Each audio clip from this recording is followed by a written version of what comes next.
प्रदेश में भी आने वाली 23 अप्रैल को पहले फेज का चुनाव होगा और उसके बाद 29 अप्रैल को दूसरे चरण का चुनाव होगा। 4 मई को काउंटिंग होगी, उसके बाद फिर सरकार बनेगी। साथियों, नई सरकार बनेगी। ऐसे में जब इलेक्शन का अनाउंसमेंट हो गया है, मैं साउथ परगना के साथियों से, मैं दक्षिणी पश्चिम बंगाल के साथियों से मैं कहना चाहूंगा, माननीय कांसी राम साहब की जयंती का यह कार्यक्रम जिसे हम बहुजन दिवस के रूप में मनाते हैं, आज हमें यह संकल्प लेना चाहिए कि हम पश्चिम बंगाल की राजनीति को बदलेंगे। पश्चिम बंगाल में जो अराजकता का माहौल है, जो शोषण और दमन का माहौल है, रात दिन कानून की धज्जी उड़ाई जाती है, ऐसे लगता है कि यहाँ पे जो सरकार चल रही है उस सरकार ने अपने कार्यकर्ताओं को गुंडागिरी करने का ठेका दिया हुआ है, मारकाट करने का ठेका दिया हुआ है।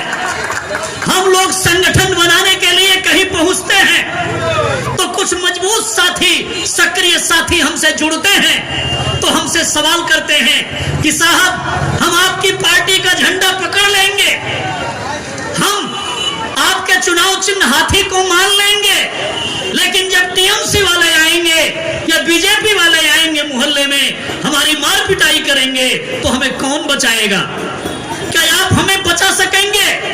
ये माहौल दिया है सुश्री ममता बनर्जी जी ने इस प्रदेश को कि बहुजन समाज पार्टी जैसी पार्टी जिसका बेस वोट एससी एसटी बनता है, उसके बाद उसमें हम लोग पिछड़े समाज को जोड़ते हैं और फिर उसके बाद हम मुस्लिम समाज को या अल्पसंख्यक समाज को जोड़ करके हम लोग बहुजन समाज बनाने का प्रयास करते हैं। मेरे कहने का तात्पर्य है कि पश्चिम बंगाल में तो बहुजन समाज की आबादी 90% से ज्यादा, 94% से ज्यादा है।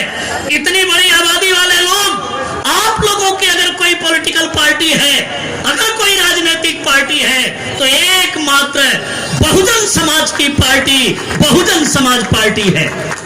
ये बहुजन समाज पार्टी आपकी है और आप ही की पार्टी को, बहुजन समाज पार्टी को जब हम मजबूती प्रदान करने के लिए, किसी को जोड़ने के लिए अपनी पार्टी का पदाधिकारी और कर्मी बनाने के लिए जाते हैं तो वो हमारे सामने कहता है कि साहब, आपकी पार्टी का झंडा तो हम पकड़ लें, लेकिन जब हमारी कुटाई पिटाई होगी, हमें मारा जाएगा, सताया जाएगा तो हमें कौन बचाएगा?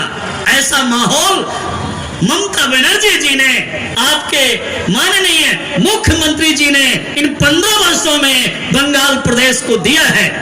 कहने का मतलब गुंडों का शासन है। और एक बात और, वो जो गुंडे हैं वो मुख्यमंत्री जी और उनकी पार्टी गुंडागर्दी किससे करवाती है?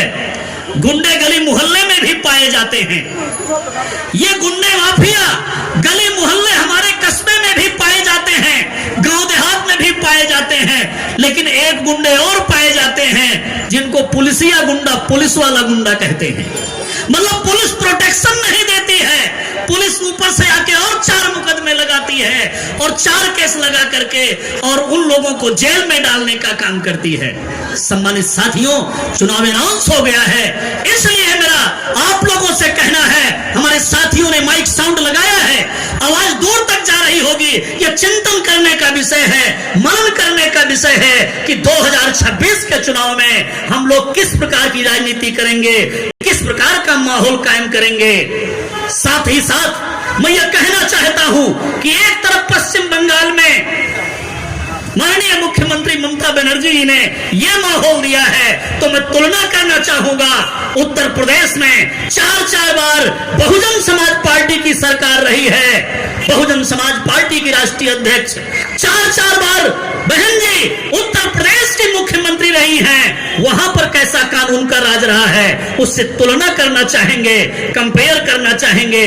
सम्मानित साथियों, उत्तर प्रदेश में जब काउंटिंग शुरू होती थी और लगता था मीडिया वालों को, प्रशासन को, गुंडों को, माफिया को जब लगता था कि यूपी में बहन जी की सरकार आने वाली है, तो रातों रात होती थी, सारे गुंडे और माफिया यूपी का बॉर्डर छोड़ करके भाग जाते थे, या तो दूसरे प्रांत में चले जाते थे, या तो नेपाल में चले जाते थे। वो समझ जाते थे कि बहन जी की सरकार बनने वाली है, गुंडों का असली घर जेल होता है।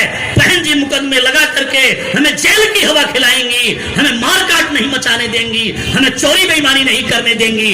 ऐसा शासन, ऐसा कानून का राज बहन कुमारी मायावती जी ने यूपी की धरती पर कायम किया।